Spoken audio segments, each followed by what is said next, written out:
बीरबल की सूझबूझ और हाजिर जवाबी से बादशाह अकबर बहुत रहते थे। बीरबल किसी भी समस्या का हल चुटकियों में निकाल देते थे।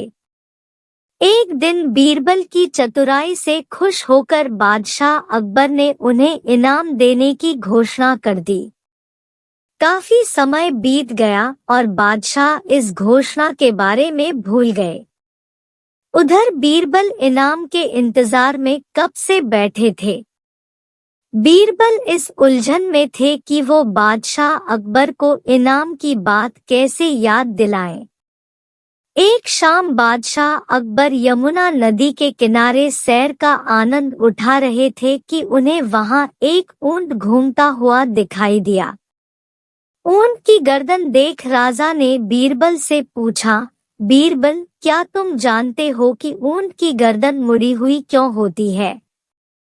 बादशाह अकबर का सवाल सुनते ही बीरबल को उन्हें इनाम की बात याद दिलाने का मौका मिल गया। बीरबल से झट से उत्तर दिया, महाराज, दरअसल यह ऊंट किसी से किया हुआ अपना वादा भूल गया था, तब से इसकी गर्दन ऐसी ही है। बीरबल ने आगे कहा, लोगों का यह मानना है कि जो भी व्यक्ति अपना किया हुआ वादा भूल जाता है, उसकी गर्दन इसी तरह मुड़ जाती है। बीरबल की बात सुनकर बादशाह हैरान हो गए और उन्हें बीरबल से किया हुआ अपना वादा याद आ गया। उन्होंने बीरबल से जल्दी महल चलने को कहा। महल पहुंचते ही बादशाह अकबर ने बीरबल को इनाम दिया और उससे पूछा, मेरी गर्दन ऊंट की तरह तो नहीं हो जाएगी न? बीरबल ने मुस्कुराकर जवाब दिया, नहीं महाराज। यह सुनकर बादशाह और बीरबल दोनों ठहाके लगाकर हंस दिए। इस तरह बीरबल ने बादशाह अकबर को नाराज किए बगैर उन्हें अपना किया हुआ वादा याद दिलाया और अपना इनाम लिया। कहानी से सीख।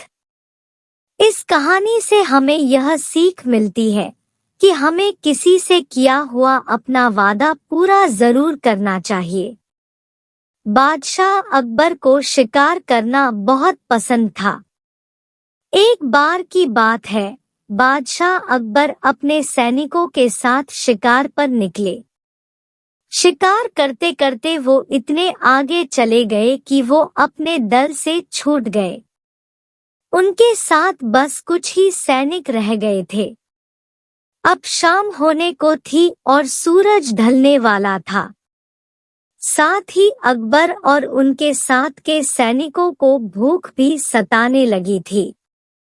काफी दूर निकल आने पर बादशाह अकबर को यह एहसास हुआ कि वो रास्ता भटक गए हैं। वहां आसपास कोई नजर भी नहीं आ रहा था जिससे रास्ते के बारे में पूछा जा सकता था। थोड़ी दूर और चलने पर उन्हें एक तिराहा नजर आया। बादशाह को यह देखकर थोड़ी खुशी हुई कि चलो इनमें से कोई न कोई रास्ता राजधानी तक तो जाता ही होगा। लेकिन सभी इसी उलझन में थे कि किस रास्ते पर चला जाए। तभी सैनिकों की नजर सड़क किनारे खड़े एक छोटे से लड़के पर पड़ी। वह लड़का बड़ी हैरानी से महाराज के घोड़े और सैनिकों के हथियारों को देख रहा था। सैनिकों ने उस बालक को पकड़कर महाराज के सामने पेश किया।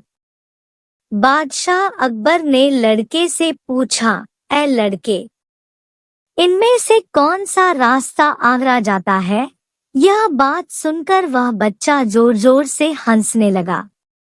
यह देखकर राजा को बहुत गुस्सा आया, लेकिन उन्होंने शांत भाव से उससे उसकी हंसी का कारण पूछा।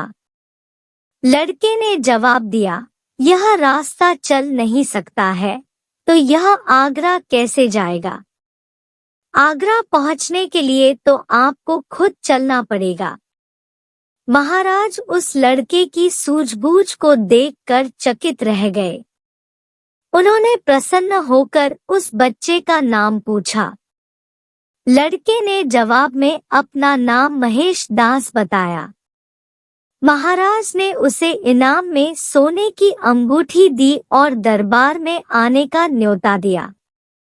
इसके बाद बादशाह अकबर ने लड़के से पूछा, क्या तुम मुझे बता सकते हो कि किस रास्ते पर चलने से मैं आगरा पहुंच पाऊंगा? लड़के ने बड़ी ही शालीनता से सही रास्ता बताया और महाराज अपने सैनिकों के साथ आगरा की ओर चल पड़े। यही लड़का बड़ा होकर बीरबल के नाम से प्रसिद्ध हुआ और बादशाह अकबर के नवरत्नों में से एक कहलाया। कहानी से सीख। इस कहानी से हमें यह सीख मिलती है कि ज्ञान और सूझबूझ का सम्मान करना चाहिए।